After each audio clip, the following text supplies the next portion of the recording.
The first cool day of October slid over Cypress Bend like a silk scarf, teasing the bayou with breezes that shook silver moss from the cypress knees.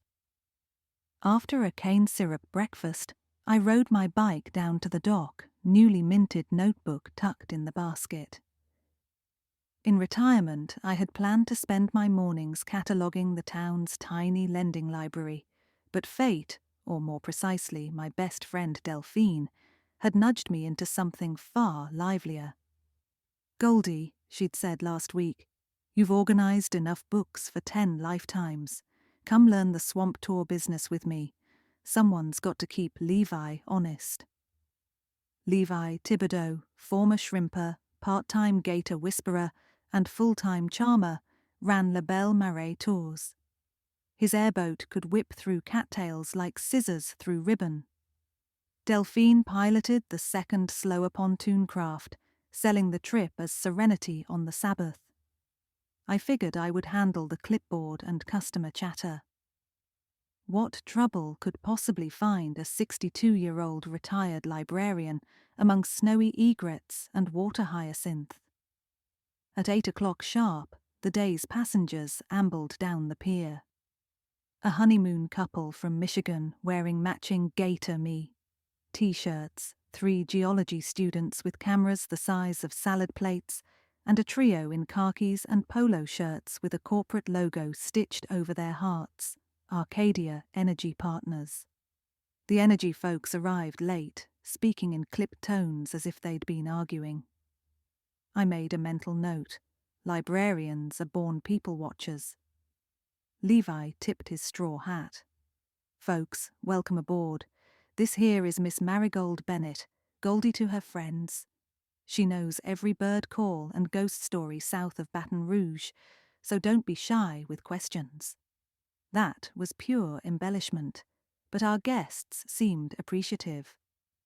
40 minutes later, settled into the not-so-serene whine of the airboat, we skimmed past cormorants sunning on snags. Cypress trunks rose from water like ancient columns, their bark carved by time into ripples and ridges, the kind of living library that excites someone like me. Levi idled the engine near a stand of particularly old trees, and, even over the patter of cameras, his voice lowered. "Y'all see those markings? Folks say Jean Lafitte's smugglers used to leave codes on cypress trunks. X marks the whiskey, O marks the gold, that sort of thing." The honeymooners cooed. The geology students zoomed in for close-ups. I drifted nearer, notebook twitching in my hand. These were not the traditional pirate glyphs I'd seen sketched in archives. They weren't even century-old initials. Across the bark of 4 consecutive trees ran a sequence of symbols, an oil drop, an arrow, and a dollar sign carved clean and fresh. Under each symbol, not at eye level but just above the waterline, was a neat row of numbers resembling dates. Part of me insisted on cataloguing them. The librarian in my veins rarely sleeps. So while Levi thrilled the crowd with tales of Lafitte, I jotted down 11-12-22, drop, Chow 3-3-23, drop, 6-17-23, drop, Chow 10-29-23, drop. I snapped quick phone photos, intending to cross-reference later. Why would someone carve future dates under an oil droplet? At the time, I chalked it up to local pranksters. The tour ended with fresh pralines at the dock and the usual handful of tips.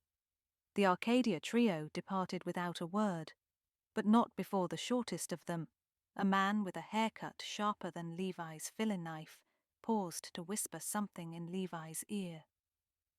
Levi's jaw tightened. When I asked what that was about, he shrugged it off. Some folks don't appreciate our conservation talk, said we should stick to birds and boudin. That night, Cypress Bend gathered for the annual harvest fish fry beside St. Estelle's church. White lights twinkled in Spanish moss, fiddles played 2 steps, and catfish crackled in iron cauldrons. I brought my notebook, more for comfort than purpose. Sheriff Celeste Robichaud, another childhood friend, made the rounds, remarking that crime in our town never rose above missing gumbo pots and a rogue rooster. I teased that if nobody sinned, she'd soon be out of work. "Don't jinx me," she laughed. "But if you ever smell trouble, Goldie, you holler." I promised. Trouble, however, rarely announces itself in boldface. It creeps in like a gator under duckweed. 3 weeks passed. Tours grew brisker with autumn visitors, my routine nested into familiarity, and I might have forgotten those carvings if not for the news flash on Levi's dusty transistor one humid morning. Coastal leak near Morgan City. Arcadia energy pipeline ruptured overnight. Cleanup underway. Stock dips 6%. Levi turned the volume up. He remembered the whisper from the Arcadia menfolk, and I remembered the carvings. 11/12/22, I murmured. That's tomorrow. We stared at one another across the bait cooler, goosebumps rising like the pimpling water before a hurricane. "Those trees," Levi said. "What if it weren't pirate law or pranksters? What if someone's mapping out leaks before they happen? And profiting from the fallout," I finished. "Sell high, sabotage, buy low." My teacher brain leapt to cause and effect, to 8th grade lessons on supply, demand, and human greed. We needed proof, real proof, not bark etchings, and a law officer who'd listen. Celeste was sharp, but oil conspiracies floated dangerously above missing gumbo pots. Levi proposed another pass by the Cypress stand, this time at dawn, while tourists still sipped hotel coffee. He'd bring his smaller pirogue, stealthy and silent. "Meet me 5, he said. "Make it 5:30, I negotiated. "I haven't been up before 6 since the Reagan administration." The pre-dawn bayou smelled of black tea and damp earth. Cicadas hushed, letting owls dominate the dark. Levi paddled. I man-spread across the bench seat, scanning for landmarks. I'd documented the GPS coordinates of those trees, thank you, geologists with salad plate cameras, so navigation was a cinch. The carvings were clearer now that we expected them. What chilled me wasn't the artistry. Each droplet and dollar sign could have been stamped with a cookie cutter, but the addition of something new. Under 10/29/23, a slash bisected the date, and below it was a final set of lines reading simply H. "H," I whispered. "Could stand for hurricane," Levi said. "Or maybe hydrogen, new thing in fuel." "Or," I offered, "for the name of whoever's doing the carving." How often had they snuck out here? Fresh shavings dusted the water like pencil eraser crumbs. We weren't the only early birds. A rustle of reeds snapped us upright. Levi pressed a finger to his lips. Through the Spanish moss, 3 specks of light bobbed quietly, headlamps far off but closing in. "Time to skedaddle," he mouthed, reversing oars. But the pirogue scraped something submerged. We lurched. I splashed an arm in to dislodge what turned out to be a length of PVC pipe, its cap painted hunter green. Levi hoisted it on board in one swift motion. We retreated downriver before the headlamps found us. On shore, under Levi's shed-light, we cracked open the pipe. Inside, laminated spreadsheets listing stock transactions on the dates carved into the trees, all tied to shell companies. Even my librarian's skepticism capitulated. This was the blueprint for criminal market timing. We called Celeste. Sheriff Robichaud arrived in jeans and a hoodie that read, "Saints and Sinners 10K. She sifted through the documents, eyebrows climbing. "Goldie, you don't bring me missing gumbo pots, you bring me Wall Street felonies." "Only for special occasions," I replied, though nerves fluttered like sparrows in my chest. Celeste promised to push the info up to the state police's environmental crimes unit, but government wheels grind slow. Meanwhile, another spill, scheduled on our sinister timeline, approached, 30323, mere months away. What if we scare them off their own schedule? I asked Levi afterward. Make the conspiracy public now so they can't profit. And cue a stampede of reporters trampling my cattails? Non, merci. We compromised on a less dramatic plan. Shadow the Arcadia trio, learn their roles, gather extra proof. Cozy mysteries change tack quickly. Real crime demands patience. Arcadia Energy kept a field office in Houma, reachable by an hour's drive. Levi had a cousin in building maintenance there, which is Cajun shorthand for open sesame. We decided on recon, simple and low risk, until Delphine insisted on tagging along. You two'll bungle it without a woman's common sense, she announced, climbing into Levi's pickup with a Tupperware of sugar-dusted beignets. My assignment: scour public records in Hoomer's parish courthouse while they cased Arcadia's site. I found a cubby under a brass fan and spent the morning combing SEC filings, noting executive names: Clayton O'Malley, CEO, Richard Malloy, CFO, and Harriet Beck, VP of Operations. Malloy, the haircut man, pinged recognition. Pattern emerged. After each spill, Malloy's private LLC scooped up depressed shares, flipping them for fat profit once cleanup contracts were announced. Arcadia looked like victim on paper. In truth, someone inside orchestrated accidents with partners who shorted before the leak and bought during the nadir. Meanwhile, Levi and Delphine returned, buzzing. Levi had spotted Malloy in the maintenance yard inspecting metal piping, identical to the kind we'd hauled from the swamp. Delphine, eyes bright, produced clandestine phone pics. It's big, Levi said, but we still need the smoking gun linking Malloy to sabotage. Or the carving knife, Delphine quipped. Sometimes humor is how Cajuns keep from drowning in worry. The bayou offered its own clue that weekend. A cold front tore through, knocking acorns like marbles on tin roofs. I spent the evening labeling tree samples for a craft fair, audio news murmuring in the background. A snippet caught my ear. Governor's office praises Arcadia Energy for swift response in last month's spill. New wetlands remediation plan. I froze mid-label. Arcadia was earning accolades, and Malloy was capitalizing on the rebound. If the mastermind had friends in government or media, our window for quiet justice shrank. I phoned Celeste. She answered on first ring but sounded weary. State police have your documents, she said. They're verifying chain of custody. That takes time. Time we don't have, I urged.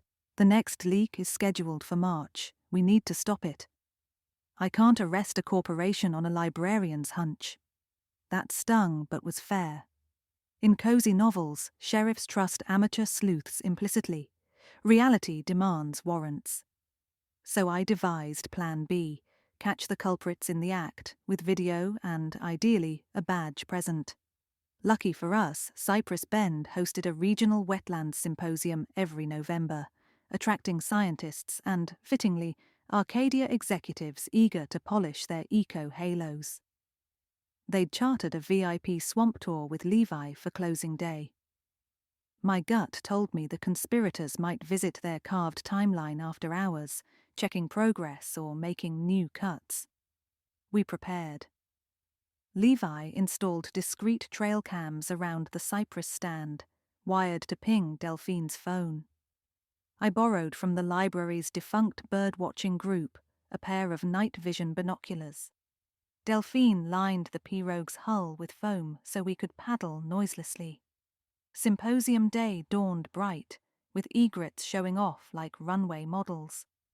I played hostess on the VIP boat, serving chicory coffee, and answering recycled questions. How deep is the water? Do gators attack? I spotted Malloy, decked in performance fleece, feigning fascination with lily pads. Harriet Beck hovered too, her expression shielded by designer sunglasses. Levi pointed out the cypress cluster, but today he steered wide. A suspicious man avoids his crime scene when prying eyes abound. My pulse skipped. Maybe our theory was off. Yet, over a lifetime shelving mysteries, I'd learned criminals are ritualistic. Malloy would circle back eventually. After sunset, conference folk toasted one another at Belle Maison B&B. Cue our surveillance shift. The moon was a sliver. Stars flickered like holes pricked in velvet. Delphine stationed in Levi's barn with the camera feed. Levi and I launched the pirogue. 30 minutes in, Delphine's text buzzed. Motion. We killed the lantern. 2 figures in headlamps ghosted into the clearing, one tall, one shorter. Through the binoculars, I recognized Beck and Malloy. Beck wielded a folding knife. Malloy unfurled plastic sheets, as if staging another PVC cache. Beck traced fresh grooves at waterline. She paused often, glancing behind as though expecting gators or ghosts. Malloy set the stash, then whispered something I couldn't hear. Beck laughed. Evil rarely sees itself that way. She pocketed the knife, and they turned to leave. We had them, now to keep them, juridically. Levi paddled us shoreward, but miscalculated distance. A submerged log bumped the hull. The sound echoed. Headlamps swung back. Malloy jabbed his flashlight, catching my gold hair like a beacon. Who's there? Instinct yanked words from my lungs. Bayou ghosts, I screeched in my best haint holler. It startled them long enough for Levi to pivot, but Beck recovered and yanked a flare gun from her vest, firing a red comet overhead. Not lethal, but it scorched the night. From the barn, Delphine saw the flare on camera. She rang Celeste, who, in small-town miracle, was already driving nearby, having followed her own curiosity to the symposium's after-party. Siren whoops soon peppered the air. Malloy and Beck bolted to their John boat, sputtering downriver. Levi's airboat, though louder, outpaced them like a stallion outrunning a pony. Celeste, lights flashing, met us at Harrington Landing, where the culprits had attempted to ditch their craft. Perhaps they thought local law enforcement couldn't piece together water trails. They were wrong. In rural parishes, folks track lost crab traps from scent alone.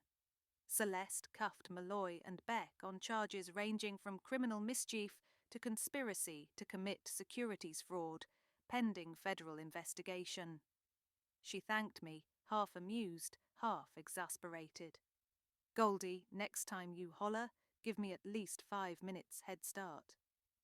We handed over the fresh carving knife, initialed HB, and the plastic-wrapped stock ledgers. Trail cams provided time-stamped footage. Case closed? Not quite. Arcadia's CEO issued a statement portraying Malloy and Beck as rogue employees. Shareholders gasped. CNBC camped outside the Bayou like paparazzi. Yet in cozy universes, equilibrium returns. By Christmas, national news had moved to other scandals, and our swamp resumed her lullabies. The cypress carvings were sanded away by volunteers, their scars treated with tree balm. Levi's tours flourished, especially the mystery tree excursion, a cheeky nod that enthralled tourists. I resumed cataloguing books, human dramas far safer than real ones, until one foggy morning a certified letter arrived. The SEC acknowledged my critical assistance and enclosed a modest reward. I framed the letter in driftwood and hung it above the library desk, an ode to civic duty and curiosity.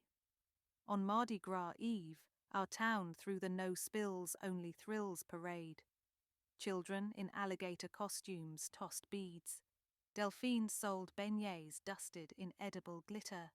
And Celeste marched wearing a sash that read, "Small Town Sheriff, Big Time Case."